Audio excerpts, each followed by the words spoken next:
Hello guys, কেমন আছো তোমরা সবাই? আশা করছি খুব ভালো আছো। তো আজকে আমাকে খুব তাড়াতাড়ি রান্নাগুলো সেরে নিতে হবে, তার জন্য মুসুর ডালটা আমি জলে ভিজিতে দিয়েছিলাম যাতে সেদ্ধ হতে কম টাইম নেয়। তার সাথে নিয়েছিলাম কলাইশুঁটি। তো আমরা আজকে যাচ্ছি অরুণাচল প্রদেশ। তো সেটার জন্য তাড়াতাড়ি করে আমরা রান্না করে নিচ্ছি। প্রথমেই ফুটন্ত জলে আর কি নুন আর হলুদ দিয়ে দিলাম। নুন হলুদটা দেওয়ার পর এটাকে কিছুক্ষণ ভালোভাবে নাড়িয়ে এরপরে যে কড়াইশুঁটিগুলো ছিল সেগুলো আমরা এটার মধ্যে দিয়ে দেবো, যেহেতু এটার একটু সেদ্ধ হতে টাইম লাগবে। আর 5 মিনিট পর আমরা মুসুর ডালটাও এটার মধ্যে দিয়ে দেবো। মুসুর ডালটা ভিজিয়ে রেখেছিলাম মনে অনেকটাই ফোলা ফোলা হয়ে গিয়েছিলো, তাই বেশি সেদ্ধ হতে এখানে টাইম নেবে না। যেহেতু আমরা 1 সপ্তাহের জন্য ঘুরতে যাচ্ছি, তো ফ্রিজে অনেকগুলো সবজিই ছিল, তাই ভাবলাম একটা মিক্সড ভেজ টাইপের করে দিই। তো এখানে আমি অনেকটা পেঁয়াজ কেটে নিয়েছি, যেহেতু চিকেনও ছিল। আর এখানে নিয়ে নিয়েছি খানিকটা রসুন, জিরে, আদা আর শুকনো লঙ্কা। তো এই সবগুলোকে একটা সুন্দরভাবে পেস্ট বানিয়ে নেব। পেস্ট বানানো হয়ে গেছে। এবার যে ফ্রিজের সবজিগুলো ছিল বাড়তি, যেমন সিম ছিল এখানে, তার সাথে ফুলকপি ছিল, যেটাকে আমি ছোট ছোট পিস করে এখানে কেটে নিয়েছি। আর তার সাথে এখানে কড়াইশুঁটি তো ছিলই, সেটাও এখানে নিয়ে নিয়েছি। আর এখানে কিছুটা বিনসও ছিল, তো সেটাও নিয়ে নিয়েছি। তো প্রায় একেবারে সব সবজিগুলো ইউজও হয়ে যাবে। তো প্রথমেই কড়াইয়ে আমি দিয়ে দিলাম খানিকটা ঘি। ঘিটা গরম হয়ে গেলে এবার একে একে আমি এখানে দিয়ে দেবো ফুলকপি, যা ছোটো ছোটো পিসে কেটে রেখেছিলাম। তারপরে দিয়ে দেবো বিনসগুলো, এগুলো আমি কোনোটাই কিন্তু সেদ্ধ করিনি। আর লাস্টে দিয়ে দেবো শিমটাকে। এরপরে কুচনো আলু ছিল আমাদের কাছে, সেটাকে আমরা এখানে দিয়ে দিলাম। আর সবচেয়ে লাস্টে আমি এখানে দেবো কড়াইশুঁটিগুলো। তো সব সবজিগুলো দেওয়ার পর এবারে এটাকে আমি ভালো করে মিক্স করে নেব। মিক্স করে নেওয়ার পর অন্যদিকে আমি যে ডালটা সেদ্ধ হতে দিয়েছিলাম, সেই ডালটা কিন্তু পুরোপুরিভাবে সেদ্ধ হয়ে গেছে। তাই এটাকে একটা অন্য পাত্রে আমরা ট্রান্সফার করব।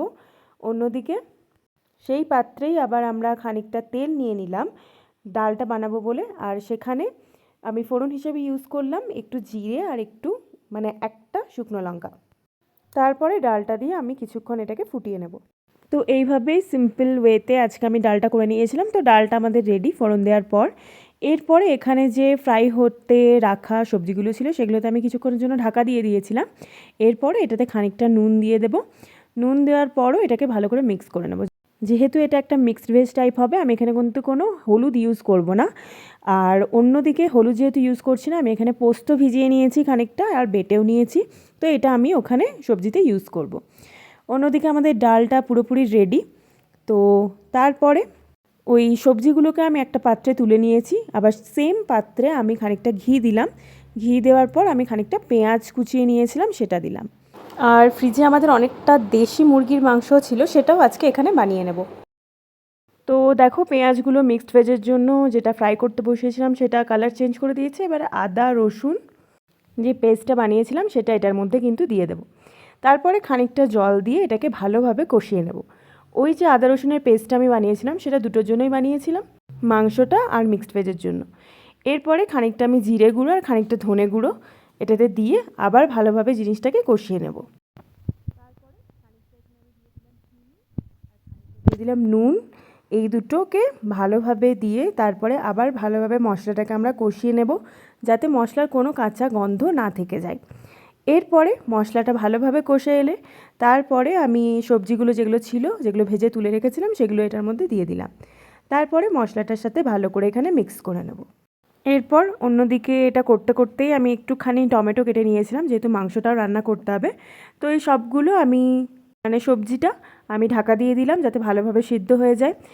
অপর দিকে অন্য একটা কড়াই নিয়ে নিলাম, সেটাতেও খানিকটা তেল দিলাম। এখানে আমরা মাংসটা করে নেব। তো খানিকটা বলতে বেশ ভালোই তেল দিলাম। তারপরে এটাতে ফোড়ন হিসেবে আমি দেবো সামান্যখানি জিরে, দুটো তেজপাতা এখানে দিলাম, আর একটা দেবো শুকনো লঙ্কা। তো এটাই হচ্ছে বেসিক ফোড়ন। তারপরে যে পেঁয়াজগুলো কুচি করে কেটে রেখেছিলাম সেইগুলো এটার মধ্যে দিয়ে দেবো। তারপর পেঁয়াজ যখন কালার চেঞ্জ করবে, একদম গোল্ডেন ব্রাউন কালারের হয়ে যাবে, তখন যে মশলাটা আমরা আগে বেটে রেখেছিলাম মিক্সড ভেজের জন্য, সেম মশলাই আমরা এটার মধ্যে ঢেলে দেবো। এরপরে পালা একটু ধৈর্যে মশলাটাকে ভালোভাবে এখানে কষে নিতে হবে, যাতে মশলা থেকে কোনো কাঁচা গন্ধ এখানে না ছাড়ে। তারপরে আমরা এটাতে হলুদ দিয়ে দিলাম। এরপরে এটাতে আমি একে একে অ্যাড করব ধনে গুঁড়ো, আর তার সাথে কিছুটা পরিমাণ দেবো আমি জিরে গুঁড়ো। এছাড়া আমি এখানে কোনো মশলা দিইনি, বেসিক মশলাগুলো দিয়েছি। আর তার সাথে একটা জিনিস দিয়েছি, সেটা হচ্ছে চিকেন কারি মশলাটা। এটা আমি যখন মশলাটা কষছি তখনই দিয়ে দেব। এটাতে একটা খুব সুন্দর স্মেলও আসে আর খেতেও ভালো হয়। তোমরা চাইলে মিট মশলা বলে যেটা পাওয়া যায়, যেটা মাটন কারিতে ইউজ হয়, সেটাও দিতে পারো। এরপর খানিকটা জল দিয়ে আমরা আবার ভালোভাবে মশলাটাকে কষে নেব। আর অপর দিকে আমরা যে তরকারিগুলো সবজিগুলো সেদ্ধ হতে দিয়েছিলাম সেগুলো ভালোভাবে সেদ্ধ হয়ে গেছে। তো এবারে গ্যাসের ফ্লেমটা একেবারে লো করে আমি এখানে দিয়ে দেব পোস্ত বাটাটা। এখানে পোস্তর সাথে আমি কিন্তু একটা লঙ্কাও পেস্ট করে নিয়েছিলাম, তাই সবজিতে এমনি কাঁচা লঙ্কা আমি এখানে দিইনি। তো সবটা দিয়ে ভালোভাবে নেড়ে নিলেই রেডি হয়ে যাবে। আর তার সাথে আমরা একদম লাস্টে দেবো খানিকটা ঘি, আর তার সাথে দেবো আমরা কিছুটা গরম মশলা। ব্যাস এই দুটো জিনিস দিয়ে জিনিসটাকে নামিয়ে নিতে হবে, তাহলেই তোমাদের এটা রেডি। অন্যদিকে আমি এখানেও সামান্যখানি গরম মশলা দিয়ে দিলাম যখন মাংসর যে মশলাটা সেটা কষছে। তো আমাদের তো সবজি মিক্সড ভেজটা রেডি, এবার মাংসটা রেডি করতে হবে।